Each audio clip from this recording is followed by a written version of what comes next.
dibuang tapi ke kuman yang keluar dan menyebabkan orang lain juga tertular. Ini kakak kasih tahu ya etika batuk yang benar itu. Yang pertama, kalau batuk pakai tisu, tutup pakai tisu. Mulut dan hidung ditutup kayak gini. Ya. Yang kedua, tutup dengan lipatan siku kayak gini. Ya. Kalau batuknya berkelanjutan, gunakan masker. Terus kalau udah menggunakan masker sama tisu, buang ke tempat sampah dan cuci tangan pakai sabun dan air mengalir. Kalau enggak pakai cairan alkohol. Kamu paham nggak? Paham Kak. Coba gimana?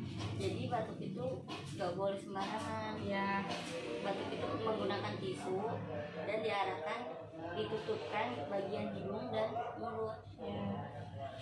Kalau batuk yang berkelanjutan bisa menggunakan yang terakhir bisa menggunakan lipatan tangan agar tidak menularkan virus-virus yang ada pada kita. Ya. Nanti setelah selesai menggunakan masker atau menggunakan tisunya, buang ke tempat sampah, lalu cuci tangan. Bisa juga menggunakan alkohol. Iya, kayak gitu. Kita terapkan ya seperti itu biar tidak menularkan kepada orang lain juga. Kasih ya Kak. Iya.